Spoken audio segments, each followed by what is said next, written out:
Assalamualaikum warahmatullahi wabarakatuh. One on the spot kali ini hadir bukan dari studio tapi kami dari luar, dari sebuah tempat yang dinamakan Jeddah Nulis. Masya Allah, ini di kesempatan yang sangat luar biasa di Hari Raya Idul Adha 1446 Hijriah.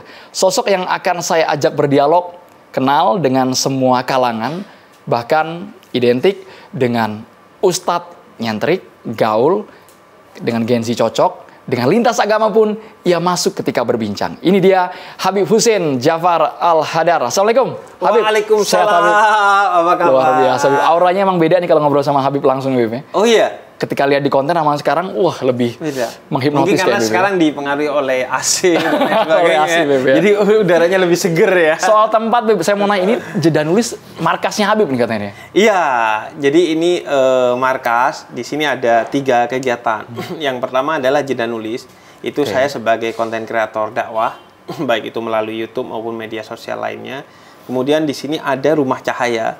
Itu klinik mental gratis yang saya dedikasikan untuk seluruh orang, baik anak muda maupun orang tua, laki, perempuan, muslim maupun non-muslim, yang merasa memiliki masalah mental. Mental, Beb? Mental. Konselnya mental? Betul. Dan yang ketiga ada Warung Sejarah RI. Itu perpustakaan sekaligus toko buku lawas dan langka yang sudah saya miliki kurang lebih 14 tahun. Yang menarik ini, ternyata Habib ini bukan seorang konten kreator saja. Bukan. Jago nulis dari kecil, banyak sekali karya ilmiah, esai. Iya. Mungkin jutaan kata sudah diterbitkan. Betul. Jadi awalnya disebut Jeddah Nulis untuk channel YouTube-nya.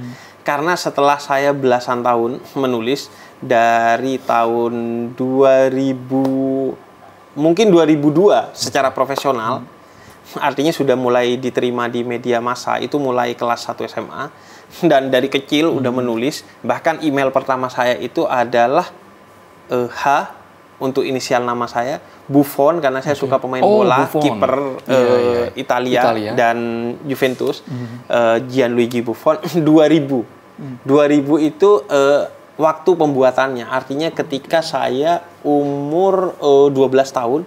Dan itu dibuat karena untuk pertama kalinya saya mengirim tulisan ke media massa. Ada artinya sudah, ya? Iya, umur 12 tahun udah menulis dan dikirim ke media massa. Jadi memang dari kecil dan lahir di tumpukan buku. Jadi ayah saya punya buku banyak. Awalnya saya cuman melihat aja, tertarik warnanya, mempermainkannya, disusun-susun buat jadi rumah-rumahan, buat jadi mobil-mobilan. Akhirnya mulai suka baunya. Wangi buku itu khas banget. Jadi orang tua ada memberikan stimulus? Stimulus. Bahkan yang menyebabkan buku cetak bertahan, itu menurut beberapa filosof, karena wangi buku itu memiliki aura magis tersendiri. Saya belajar dari Profesor Dr. Quraish Shihab, yang mengatakan jangan pernah ngomongin sesuatu yang belum kamu tulis. Karena sorot kamera, sorot lampu, kemudian mic atau audio itu bisa jadi fitnah. Yang kalau kamu tidak menulis atau tidak mengetahui apa yang kamu bicarakan, bisa jadi nanti kamu karena euforia ngomongin sesuatu di luar tema yang kamu ingin bicarakan dan di luar kemampuan kamu untuk berbicara tentang hal itu. Jadi jangan ngomongin sesuatu yang tidak kita ketahui. Yang kita ketahui jangan semuanya diomongkan. Kalau sekiranya waktunya tidak tepat, konteksnya tidak tepat, kondisinya tidak tepat, tunda untuk ngomongin sesuatu yang kita ketahui. Saya rasa ini tepat, Beb, karena kita kan perayaan Hari Raya Idul Adha, one on the spot, ngomongin soal Idul Adha. Karena saya dengar, Habib ini pernah jadi petugas haji, tahu betul medan areanya bagaimana di Madinah, bagaimana di Mekah, Al-Mukarramah, bisa cerita. Nggak, Bib? Karena kan setiap tahun beda nih. Data tahun ini saja katanya yang berangkat haji ini dari kuota pemerintah 221.000, Bib. Iya. Jadi sebenarnya kuota tahun ini tidak ada tambahan yang begitu besar seperti kuota tahun-tahun sebelumnya kan. Artinya tahun-tahun sebelumnya di tahun 2023 apalagi itu tahun pertama pasca COVID-19. Jadi 2022 kan dibuka terbatas separuh. Tapi 2023 itu untuk pertama kalinya dibuka secara umum. Sehingga, wow, itu ramai sekali. Ditambah kuota tambahan sekian puluh ribu. Sehingga kemudian di sana ramai sekali. Dan pendisiplinan pelayanan haji itu masih jauh dari kata baik di waktu itu. Di waktu itu ada banyak orang dari gurun pasir yang mau masuk ke Arafah. Konon ada jutaan 1 sampai 1,5 juta orang yang di sana menjalankan haji tanpa surat-surat yang resmi.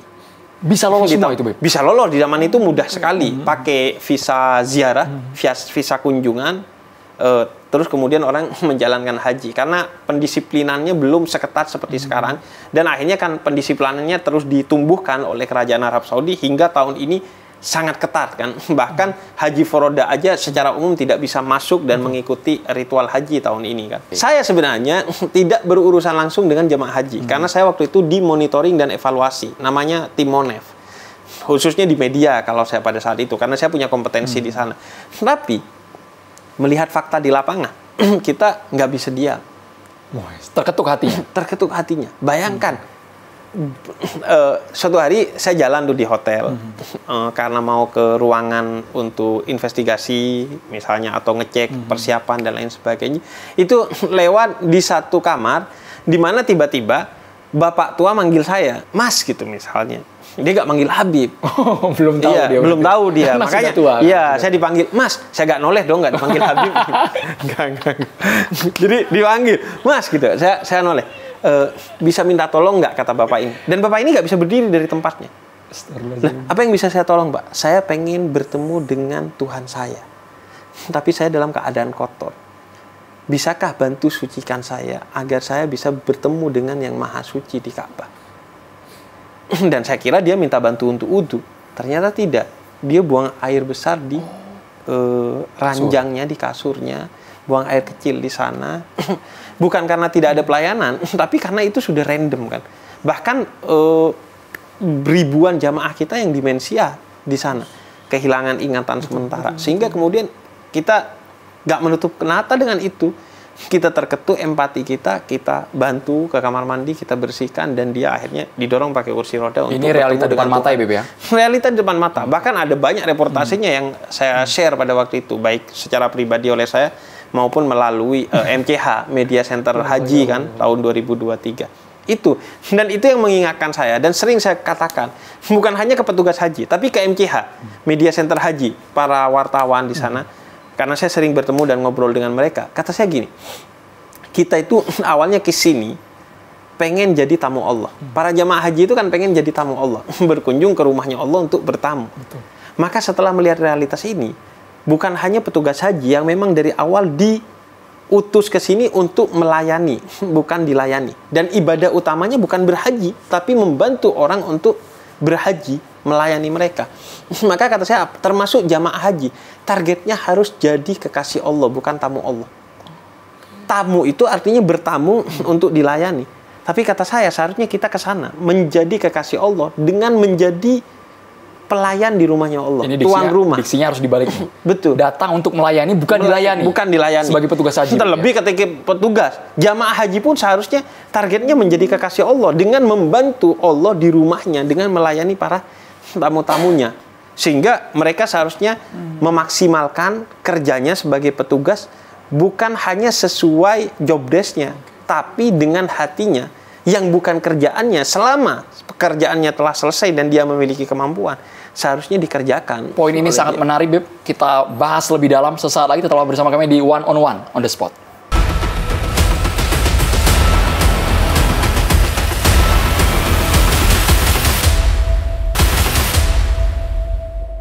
Kita lanjutkan One on the Spot. Setiap tahun ada saja cerita di balik ibadah haji. Kalau tahun lalu mungkin banyak orang-orang yang mencoba untuk berhaji dengan visa ilegal, visa non-haji, non-kuota, mereka menerobos untuk masuk Mekah. Tahun ini juga ada cerita yang sama kami dengar. Bahkan di pekan ini, Beb, miris sekali, kami turut berduka sebenarnya, tapi caranya yang kami rasa tidak elok, Beb. Masuk ke Mekah lewat jalur gurun, kata Beb tadi kan, dulu pernah ya, Beb, lewat jalur gurun, 3 orang dari lokasinya, Habib juga tahu pasti dari mana, 1 orang meninggal karena dehidrasi, Beb. Menyikapinya gimana, Beb? Ada fenomena yang orang, saya ikhtiar pengen ke rumah Allah, pengen bertamu dengan cara apapun. Iya. Memang poin utamanya adalah pada edukasi. Bagaimana kita seharusnya mengedukasi masyarakat muslim, khususnya di Indonesia, bahwa man istata'a ilaihi sabila, haji itu bagi yang mampu. mampu fisiknya. Karena ibadah haji itu ibadah fisik. Saya aja yang sudah masih umur 30-an, waktu itu 34 ketika haji, itu sakit 3 kali di sana. Kemudian yang kedua, dia ibadah yang berbasis juga harus kemampuan finansial. Yang finansial itu bukan hanya ongkos berangkat dan pulang, tapi setelah pulang bisa menghidupi keluarga dengan baik, ketika pergi tetap bisa memberikan kehidupan ekonomi dengan baik kepada keluarganya. Bukan sawah digadaikan atau dijual, kemudian ketika pulang dia nggak punya sawah lagi untuk memberi kebutuhan ekonomi dan nafkah bagi keluarganya gitu. Jadi harus dipikirkan kemampuan itu kemampuan yang utuh. Kalau memang betul-betul memiliki uang untuk haji tanpa mengurangi ketahanan ekonomi keluarga kita, maka itu seharusnya menjadi kewajiban. Yang ketiga itu adalah kemampuan emosional. Jangan sampai di sana itu nanti demensia dan lain sebagainya, masalah-masalah yang sifatnya mental. Dan yang keempat adalah kemampuan spiritual. Jangan sampai nyampe sana, dia gak tahu apa yang harus dilakukan. Manasik hajinya belum tuntas, belum paham, di sana menimbulkan kebingungan dan lain sebagainya. Apalagi yang seharusnya menjadi targetnya adalah manasik makna haji. Itu seorang penyair dari Persia namanya Khosrow. Dia katakan haji itu seharusnya adalah tentang kunjungan kepada Tuhan. Sehingga yang dipelajari bukan manasik ritualnya saja, tapi manasik maknanya. Apa maknanya sa'i? Apa maknanya tawaf? Bukan sekedar muter-muter aja gitu. Kalau sekedar muter-muter aja berarti kamu sudah pergi ke Mekah, bukan sudah berhaji. Maka makna dari tawaf itu tentang misalnya kesatuan gerakan di tengah harmonis dalam perbedaan negara, perbedaan suku, di mana orang berjalan, bahwa kita dididik untuk menjadi satu kesatuan dalam satu harmoni, dalam satu langkah. Di mana kalau ada satu aja yang berhenti mendadak, itu akan menimbulkan korban di belakangnya. Sekalipun ada yang sikut-sikutan. Iya, betul. Kemudian yang kedua, kesadaran bahwa di mata Tuhan yang terbaik itu adalah ketakwaan, kualitas, bukan kuantitas jabatan, bukan kuantitas harta. Sehingga kamu diajari lepaskan pangkatmu, lepaskan baju yang kamu banggakan, lepaskan segalanya, telanjanglah kepada Tuhan dengan hanya satu kain putih, sebagaimana nanti kamu akan menemui Tuhan dalam keadaan kamu wafat. Jadi makna-makna itu seharusnya digali, diedukasi tentang kemampuan itu, sehingga orang tidak akan melakukan haji yang sifatnya ilegal, tidak akan melakukan haji dari duit korupsi. Hajinya sisa, tapi secara makna duit korupsi itu seharusnya dikembalikan kepada pemiliknya, bukan malah digunakan untuk modus money laundry berbasis agama, sehingga Anda merasa duit Anda menjadi baik-baik saja setelah berangkat haji gitu. Mensucikan diri, mensucikan diri. Kemudian yang ketiga juga tentang kesadaran bahwa jangan sampai ketika haji itu kemudian menimbulkan derita bagi diri kita dan orang lain dan keluarga yang kita tinggalkan. Ya. Tapi kan ada pandangan seperti ini juga. Ya Bebe, kapan lagi haji? Sekali seumur hidup saya mau, mohon maaf nih, mungkin ketika di Indonesianya dia mau utang kanan, utang kiri, jual aset demi ke tanah suci, Bebe. Yang penting ya ke rumah Allah dulu, karena ya hunus umur kan, Bebe. Iya. Ada yang memaksakan gitu, Bebe. Mungkin karena itu fenomena yang terjadi, Bebe. Karena itu kita harus sadari bahwa haji itu adalah panggilan dari Tuhan. Karena itu kita ke sana bilangnya labbaik, menjemput panggilan Tuhan.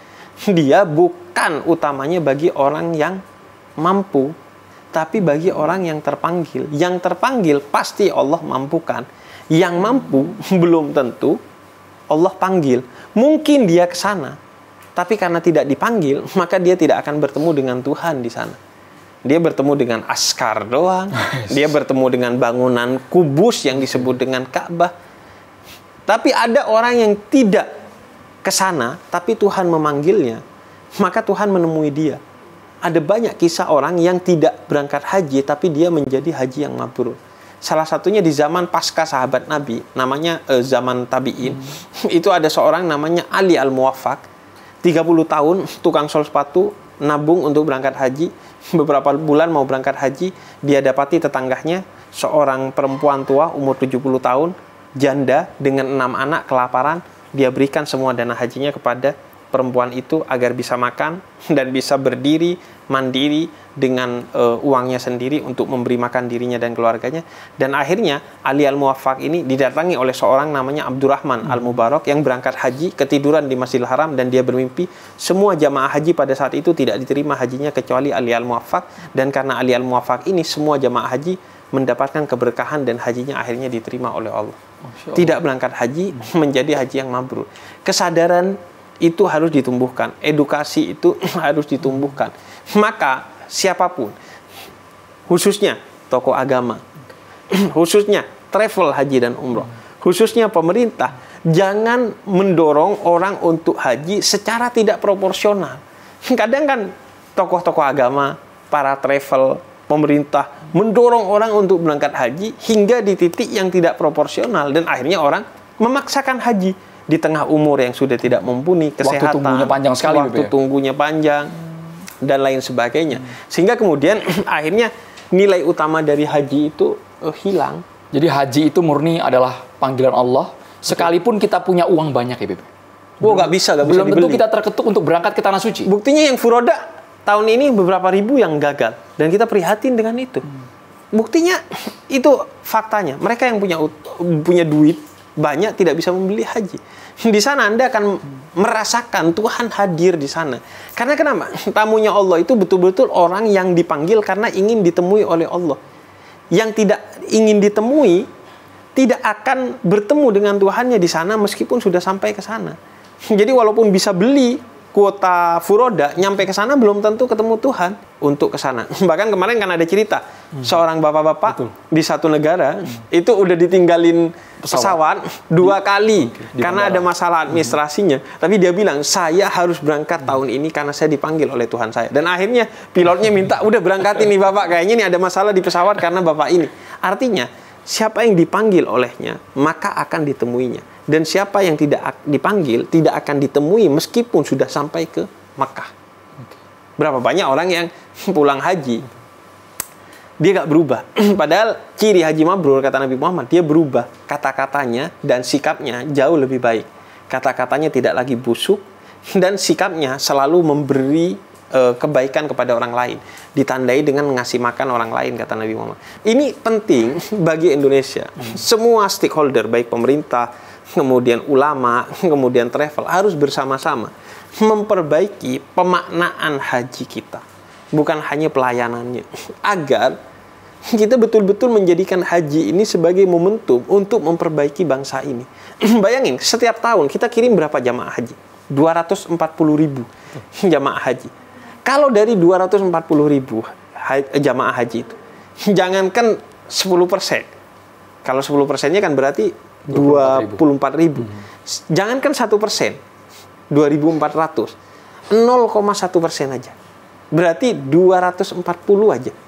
Menjadi haji mabrur, bangsa ini akan berubah menjadi bangsa yang jauh lebih baik. Karena 240 orang itu, kalau ditempatkan di pos-pos kepemimpinan yang strategis di Indonesia, Indonesia akan menjadi negara maju, baldatun thayyibatun wa rabbun ghafur, kata Al-Quran. Negara yang begitu sejahtera dan begitu mulia. 0,1% setiap tahun ada jamaah haji yang mabrur aja, Indonesia berubah. Tapi tiap tahun kita kirim 240.000 orang berangkat haji, dia pulang, tidak membawa perubahan ke Indonesia. Karena kenapa? Karena tidak ada pemaknaan dalam haji itu. Soal makna mabrur, kita ingin perubahan yang kafah, yang menyeluruh, bukan hanya gelarnya, titelnya saja, ya, BB kalau di Indonesia, tapi juga perilaku, sikap, mungkin emosi, dan juga menebar kebaikan. Sesaat lagi, Beb, kita bahas. Tetaplah bersama kami pemirsa di One on One on the Spot.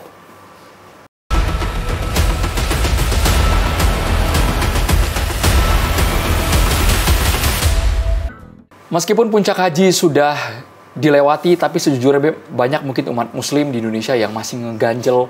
Mereka yang sudah menyiapkan uang untuk berangkat haji dengan furoda, nyatanya tidak bisa. Ditutup sama sekali. Banyak orang-orang yang mempertanyakan, kok kesannya informasinya mepet banget ya? 1 minggu sebelum masuk bulan Zulhijjah, seingat kami. Tiba-tiba visa furoda ditiadakan, Beb. Apakah tahun depan mereka harus sabar nunggu berangkat, atau ya udah refund aja total? Iya. Pertama ya, bahwa furoda itu kabarnya selalu di detik-detik akhir menjelang haji. Memang dari tahun ke tahun memang seperti itu. Furoda itu selalu last minute informasinya. Dan orang mau membayar mahal untuk itu ya karena keinginan untuk berhaji. Sedangkan daftar tunggu yang terlampau panjang kan. Karena itu tahun ini kemudian kerajaan Arab Saudi melakukan pendisiplinan. Karena kan ini menyangkut kehusuan orang. Orang harus nyaman dalam beribadah agar bisa tertunjang kehusuannya. Yang kedua, ini betul-betul terkait nyawa.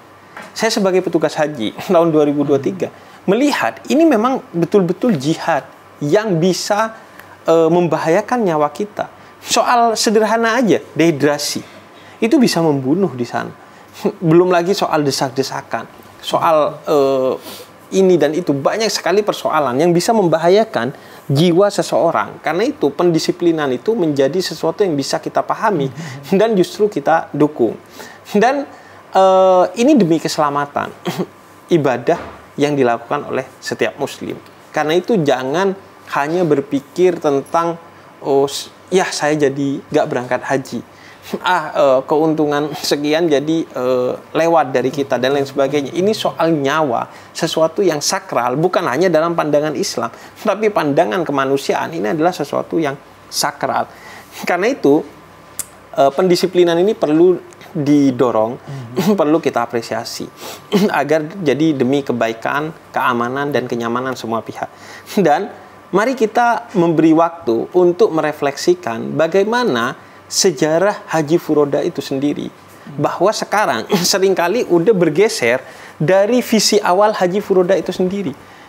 Haji Furoda itu awalnya adalah disebutnya juga mujamalah, haji diplomasi, yaitu diberikan oleh kerajaan Arab Saudi sebagai kehormatan untuk orang-orang terhormat karena telah berdedikasi dalam sesuatu yang terhormat.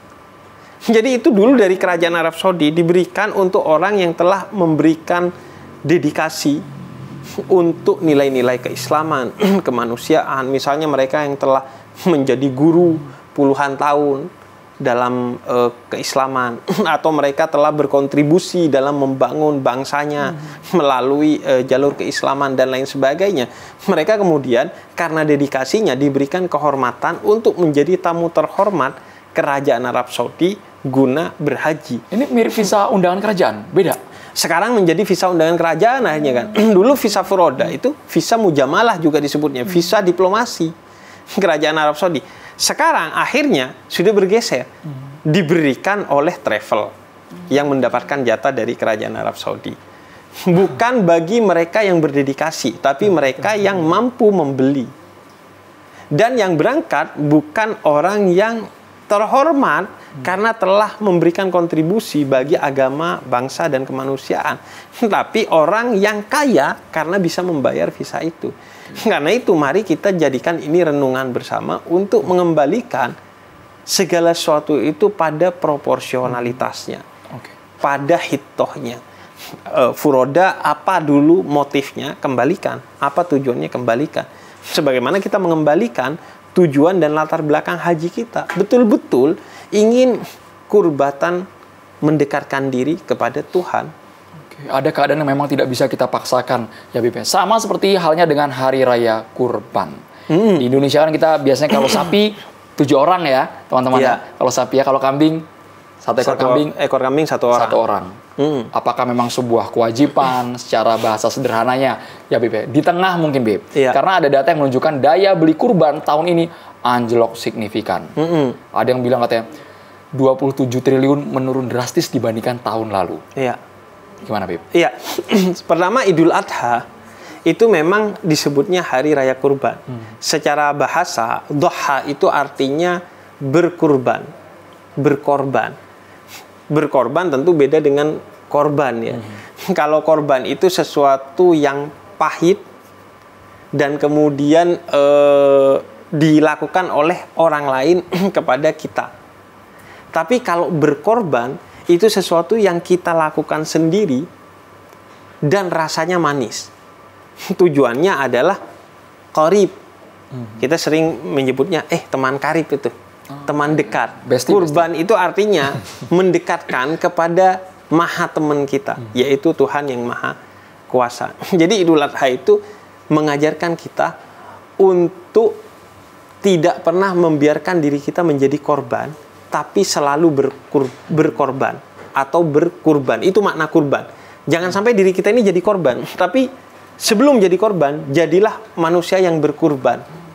Artinya, ibu saya bilang gini, kalau kamu jadi korban pencurian sendal di masjid, maka jangan memposisikan kamu sebagai korban, tapi berkorbanlah. Jadi kehilangan sendal itu posisikan seolah-olah kamu berkorban, memberikan sendal itu kepada orang yang membutuhkan. Karena yang mencuri pasti orang yang ingin itu atau butuh itu. Sehingga kamunya dapat pahala dan dianya termaafkan serta tidak mendapat dosa. Jadi jangan mau jadi korban, jadilah berkorban. Begitu juga saya sebagai orang Madura, saya budayanya itu Madura dan bahasanya juga Madura. Orang Madura itu kalau kehilangan enteng. Dulu saya pernah kehilangan sesuatu ketika pinjem mobil pick up-nya orang Madura. Kemudian ketika saya bilang, saya kehilangan buku-buku yang saya beli di pick up itu. Kemudian kata dia, alhamdulillah, bukan innalillah. Karena kata dia, sesuatu yang hilang dari kita itu kemungkinannya dua. Kearifan orang Madura. Sesuatu yang sebenarnya haram bagi kita sehingga Allah jauhkan dengan dicuri oleh orang lain, atau sesuatu itu hilang untuk kemudian dikembalikan dengan jauh lebih besar dan jauh lebih baik oleh Tuhan. Sehingga mindsetnya selalu adalah berkorban, bukan menjadi korban. Berbaik sangka ya, Bebe? Iya, berbaik sangka. Dan motifnya serta tujuannya adalah kurban itu artinya qarib. Qariba itu artinya dekat dan terus mendekat. Agar kita tidak menjadi korban, semua yang menyebabkan kita itu kehilangan sesuatu atau kita merasakan sesuatu yang kita tidak inginkan, jalani itu sebagai jalan menuju Tuhan. Sehingga akan terasa nikmat dan akan terlihat indah serta akan menjadi keberkahan tersendiri bagi kita. Nah, korban itu intinya itu, mengorbankan apa yang bisa kita korbankan untuk orang lain sebagai jalan kita untuk mendekat kepada Tuhan kita. Makanya kalau ada candaan, wah saya tahun ini korban perasaan aja. Itu sejati-jatinya korban itu. Karena dulu itu yang disembelih oleh Nabi Ibrahim itu kan putra tercintanya. Nabi Ismail itu putra yang udah lama ditunggu. Kemudian lahir cinta banget Nabi Ibrahim kepada Nabi Ismail.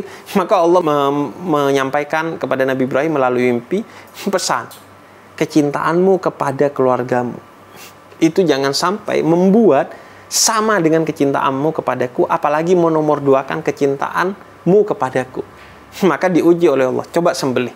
Karena Nabi Ibrahim pecinta Allah yang sejati, beliau sembelih dan digantikan dengan domba sebagai simbol bahwa Tuhan dalam Islam bukan sesembahan yang haus darah.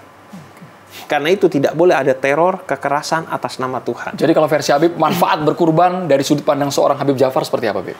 Pertama adalah sebagai simbol pengorbanan kita kepada Tuhan dengan menomorsatukan Tuhan ketimbang yang lainnya, termasuk anak, istri, suami, pasangan, dan lain sebagainya. Setiap kita Ibrahim punya Ismail.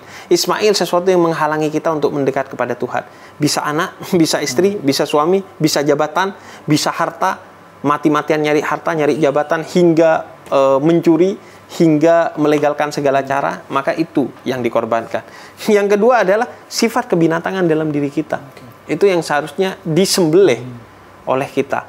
Dan nilai lain adalah tentang empati kepada orang lain, berbagi kepada orang lain. Karena itu utamanya adalah jangan besar-besaran hewan kurban. Justru itu yang mau disembelih. Berat-beratan hewan kurban. Bukan itu, ya, bukan itu justru pesan utamanya.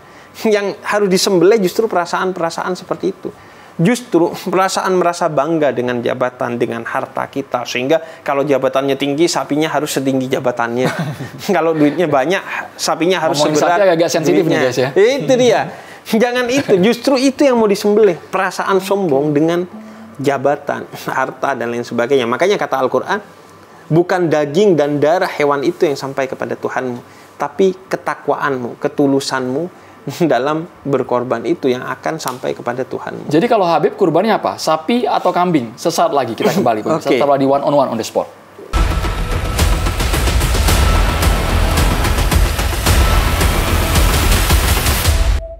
Beb, saya masih sulit mencerna Habib bilang bukannya masalah berat-beratan hewan kurbannya, gede-gedean, pengen nunjukin, tapi kan kadang sekarang ini zamannya ada juga yang bilang maksiat saja sekarang dipamerkan. Kenapa tidak harusnya kebaikan tuh ya flexing saja, flexing kebaikan agar orang-orang mengikuti, Beb? Betul. Soal hewan kurban ini. Betul. Ya, konteks hewan kurban. Betul. Tadi, Gak apa-apa. Flexing kebaikan itu baik. Bahkan kata Al-Quran, intubdus shadaqati fa ni'mah ya. Kalau kamu mempertontonkan sedekahmu, itu baik. Karena itu bernilai sedekah juga kan. Ngajak orang akhirnya juga berkurban. Menyadarkan orang untuk mencintai dan melakukan kebaikan. Bahkan ada beberapa konteks di mana flexing itu wajib dan kalau nggak flexing itu haram. Misalnya kalau kita punya lembaga, masjid, ada yang kurban 5 orang, maka kita harus flexing, harus foto, harus share di media sosial masjid bahwa kurban telah dilaksanakan dan lain sebagainya sebagai bentuk pertanggungjawaban kepada jamaah masjid dan para orang yang mengirimkan hewan kurbannya ke masjid. Jadi di era pasca kebenaran, di mana orang itu mempertontonkan sesuatu yang tidak sepatutnya dipertontonkan, memamerkan sesuatu yang seharusnya disimpan oleh dia, maka kalau kemaksiatan aja dipamerkan, maka dia tidak harus kebaikan ini juga dipamerkan sebagai bentuk antitesa dan perlawanan terhadap kampanye keburukan itu. Jadi makanya gue selalu mendorong jamaah haji, orang yang berkurban, untuk nge-share cerita hajinya, untuk mempertontonkan di media sosial prosesi hajinya sebagai edukasi, sebagai motivasi, atau bahkan dari dulu sebenarnya budaya kita begitu kok. Ada walimatus safar kan. Orang kalau berangkat haji atau pulang haji itu ngundang orang, kemudian cerita, tadi kemarin di Mekah begini. Itu untuk memotivasi orang lain agar semangat untuk berangkat haji, untuk berbagi edukasi kepada orang lain, apa nilai-nilai yang dia bawa. Makanya dulu bahkan budaya kita kan pulang haji dikasih gelar haji, pakai kopiah putih. Kalau orang Madura, Jawa Timur tuh pakai kopiah putih. Itu sebenarnya beberapa riset menyebutkan itu bikinan Belanda. Karena orang kalau balik ke Indonesia dikasih gelar haji, soalnya pasti omongan-omongan inspiratifnya dari tanah suci itu dibawa ke tanah air dan kemudian membangun kesadaran bahwa penjajahan itu salah. Sehingga bagian dari politik spionasenya Belanda, tandain aja, oh ini Pak Haji. Jadi hati-hati dia diikuti terus. Jadi sah-sah saja kalau di era sekarang sudah berubah, orang-orang apapun itu yang berkaitan dengan ibadah kadang dikontenin. Nggak apa-apa, dikontenin. Balik lagi ke hatinya. Walaupun nggak dikontenin, tapi hatinya bangga dengan apa yang sudah dilakukannya, maka itu sudah dosa. Itu disebutnya ujub. Kalau dikontenin dengan rasa bangga disebutnya sombong, karena dia butuh objek. Serba salah nih ya jadi ya. Apalagi ketika banyak likes, komentar. Butuh kebesaran hati, ketulusan hati. Baik gak ngontenin maupun ngontenin.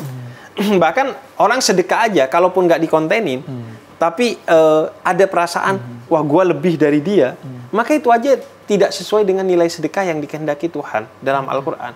Kata Al-Quran bahwa jangan sampai sedekahmu membuat kamu merasa lebih dari orang yang menerima sedekahmu.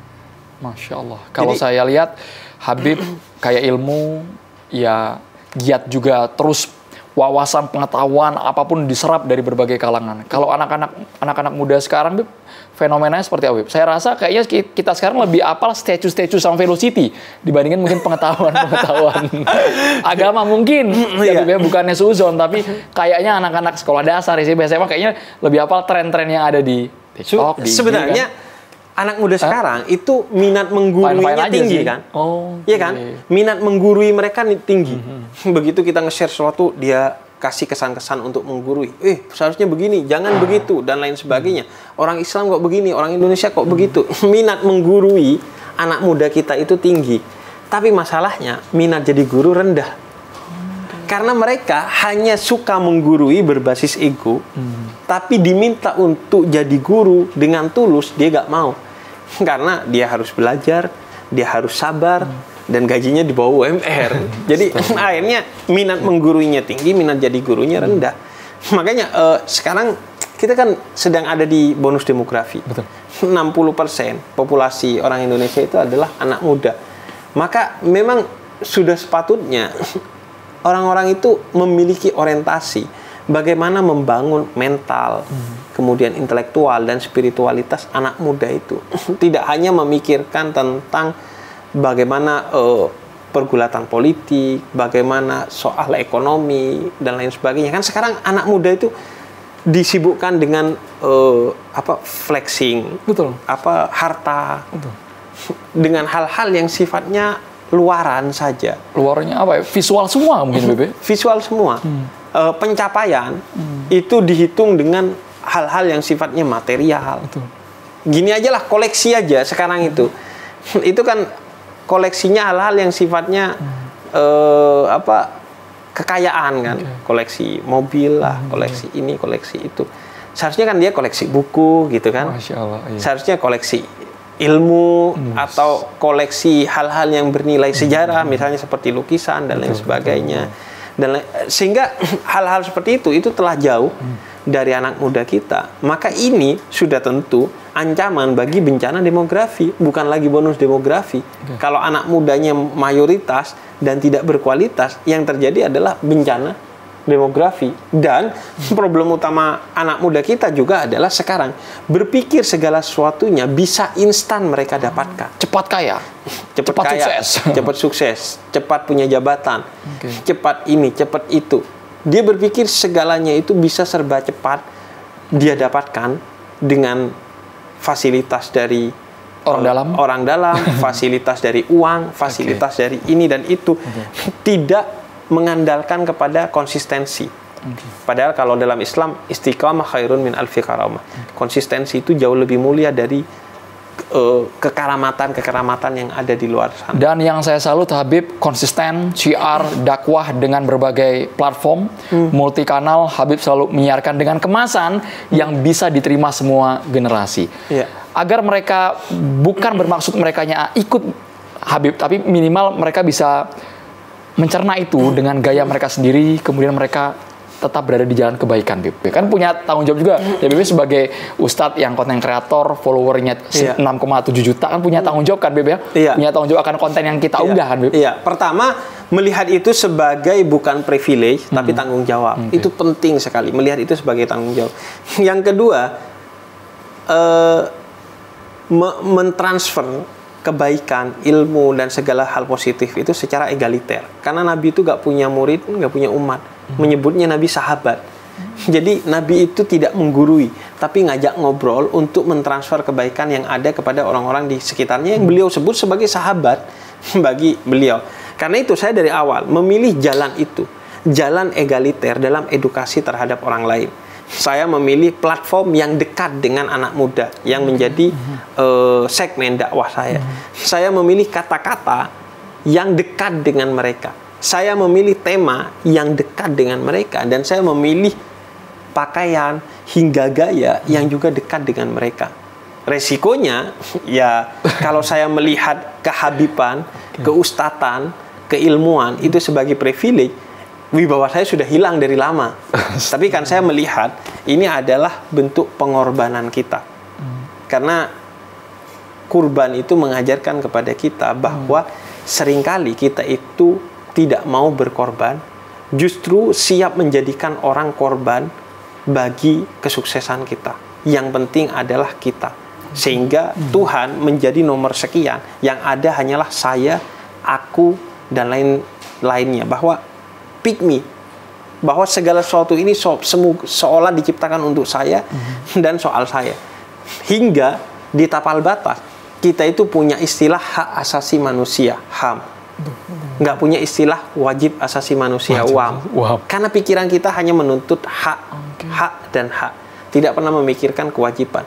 Maka kurban mengajarkan kepada kita untuk berkorban bagi orang lain, bagi segala kebaikan, karena itu sejati-jatinya kehormatan, bukan mengorbankan orang lain untuk mendapatkan privilege yang kita sangka itulah kehormatan bagi kita. Masya Allah, luar biasa. Bersama dengan Habib Jafar, one on the spot. Sama-sama kita merayakan Hari Idul Adha. Kita doakan yang pulang haji mabrur. Amin. Mabrurah. Ya, Habib ya. Yang belum berangkat haji juga insya Allah karena niatnya sudah ada dan menjadi haji yang mabrur tanpa pernah ke Baitullah. Baik. Semoga one on the spot terus menebarkan kebaikan, informasi yang based on fakta dan juga data untuk Anda. Pemirsa, saya Andromeda Mercury, terima kasih. Sampai jumpa.